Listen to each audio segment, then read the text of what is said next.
जय हिंद, जय भारत, भारत माता की जय। हर हर महादेव। श्रोता बंधु, भारतीय स्वतंत्रता संग्राम के सेनानी, नरम दल के नेता गोपाल कृष्ण गोखले की कथा लेकर आया हूँ।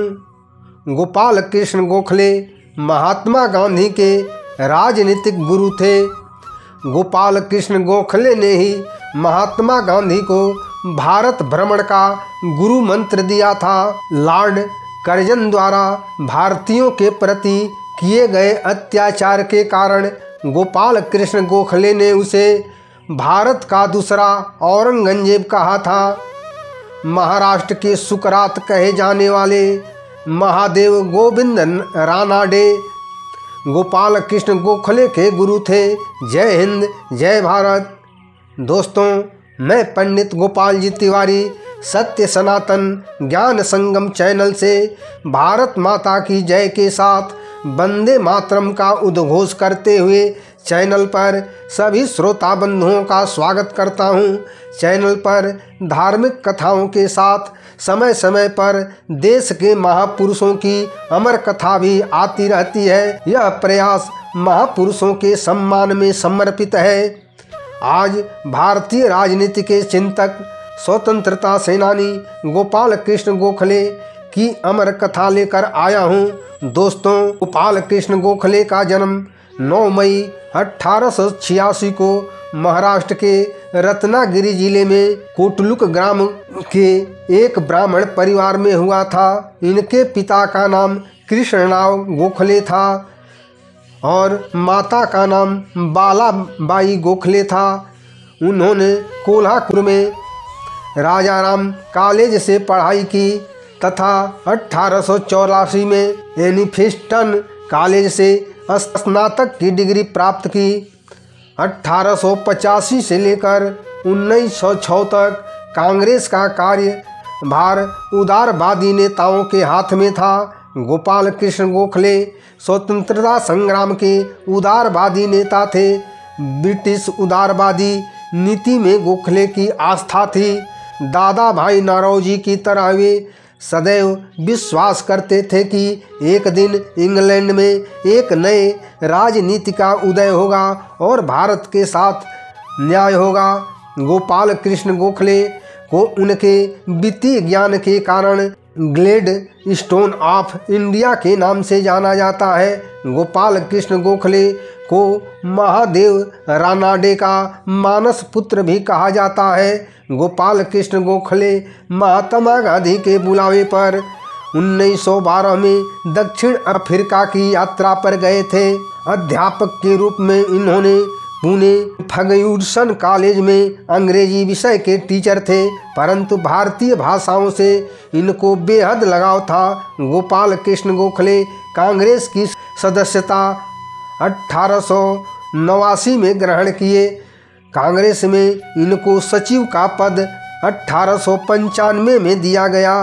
गोपाल कृष्ण गोखले कांग्रेस के बनारस अधिवेशन 1905 में कांग्रेस के अध्यक्ष बने तथा उस समय के तत्कालीन वायसराय कर्जन द्वारा उसी दौर में बंगाल का विभाजन किया गया।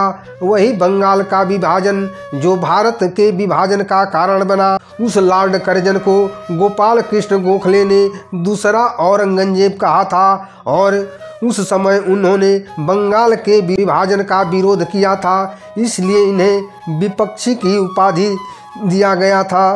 गोपाल कृष्ण गोखले बम्बई विधानसभा के सदस्य 1899 में बने। फिर दूसरी बार 1901 में ये फिर से सदस्य चुने गए। उसी दौर के 1901 में इंपीरियल काउंसिल केंद्रीय विधानसभा के सदस्य चुने गए। फिर 1903 में इंपीरियल काउंसिल के दोबारा सदस्य चुने गए तथा 1915 तक गोखले सदस्य बने रहे। तथा लॉर्ड कर्जन एवं लॉर्ड मिंटो के साथ इन्होंने वायसराय की काउंसिलिंग में काम किया और इन्हीं वायसराय के कार्यकाल में बंगाल का विभाजन हुआ था। लॉर्ड मिंटो के कार्यकाल में ही जिन्ना द्वारा मुस्लिम लीग की स्थापना लॉर्ड मिंटो के द्वारा कराई गई थी। इसी कार्यकाल में लॉर्ड मिंटो द्वारा एक एक्ट पास किया गया जिसे भारत शासन अधिनियम 1909 के नाम से जाना गया तथा गोपाल कृष्ण गोखले ने इस अधिनियम का विरोध किया था क्योंकि मार्ले मिंटो सुधार अधिनियम में कोई सुधार नहीं था। इसी एक्ट के तहत भारत में मुसलमानों के लिए अलग निर्वाचन मंडल का प्रावधान किया गया था और यह अंग्रेजों की बांटो और राज करो की नीति थी।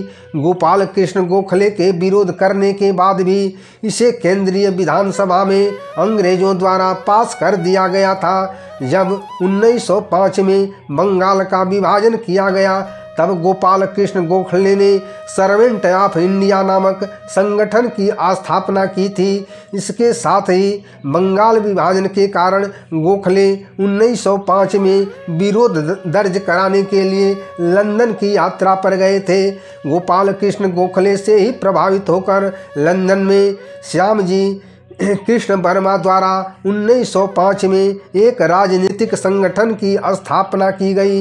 यह भारत की आज़ादी के लिए विदेशों में स्थापित किया गया पहला राजनीतिक संगठन था। लंदन में उस संगठन के मुख्यालय का नाम था इंडिया हाउस। लंदन में इसी इंडिया हाउस मुख्यालय में वीर सावरकर द्वारा पहली पुस्तक काला पानी लिखी गई। रानाडे इंस्टीट्यूट ऑफ इकोनॉमिक्स की स्थापना गोपाल कृष्ण गोखले ने किया था। अर्थशास्त्र के प्रति इनका जो लगाव था, जो वित्तीय ज्ञान इनके पास था, इसलिए ग्लैड स्टोन ऑफ इंडिया के नाम से इनको जाना जाता है। गोपाल कृष्ण गोखले की 1905 में लंदन यात्रा के दौरान इनके प्रभाव में आकर वहां पर विदेश में पहली क्रांतिकारी संगठन की स्थापना की गई थी। उसी संगठन के सदस्य मदन लाल ढींगरा ने 1 जुलाई 1909 को कर्नल वाइली को लंदन में गोली मार दी थी। गोपाल कृष्ण गोखले की दक्षिण अफ्रीका की यात्रा महात्मा गांधी के निमंत्रण पर 1912 में हुई थी। बाल गंगाधर राव तिलक गरम दल के क्रांतिकारी सेनानी जो इनके समकक्ष थे, गोपाल कृष्ण गोखले को भारत का हीरा कहा करते थे। Diamond of India Gopal Krishna Gokhale को कहा जाता है। जॉन मार्ले मिंटो सुधार या भारत शासन अधिनियम 1909 पास किया गया। उस समय जॉन मार्ले भारत का सचिव था तथा लॉर्ड मिंटो भारत का वायसराय था और उसके काउंसिलिंग का मेंबर रहते हुए गोपाल कृष्ण गोखले ने अकेले उस अधिनियम का विरोध किया था। इस कारण जॉन मार्ले ने इन्हें एक ताल ठोकने वाला चिमटा कहा था। गोपाल कृष्ण गोखले दक्षिण अफ्रीका में महात्मा गांधी द्वारा स्थापित आश्रम में कुछ दिन रुककर स्वतंत्रता की रणनीति बनाए। 19 फरवरी 1915 में भारत की आज़ादी के रणनीतिकार इस महान योद्धा की मृत्यु हो गई। दक्षिण अफ्रीका से लौटने पर गांधी जी ने गोपाल कृष्ण गोखले के देहावसान के बाद एक पुस्तक लिखी जिसका नाम था गोखले माई पॉलिटिकल गुरु तथा एक दूसरी पुस्तक गुजराती में महात्मा गांधी ने लिखा जिसका नाम था धर्मात्मा गोखले। भारतीय स्वतंत्रता आंदोलन के अग्रदूत गोपाल कृष्ण गोखले को सत सत नमन। भारत माता के सच्चे सपूत गोपाल कृष्ण गोखले को देश की आज़ादी में इनके योगदान को देश हमेशा याद करता रहेगा। जय हिंद, जय भारत। दोस्तों, भारत माता के वीर सपूत गोपाल कृष्ण गोखले का देश की आज़ादी में दिए गए योगदान को याद करते हुए लाइक करें, शेयर करें, कमेंट करें। चैनल को अभी तक सब्सक्राइब नहीं किए हैं तो सब्सक्राइब जरूर करें। भारत माता की जय। जय हिंद, जय भारत।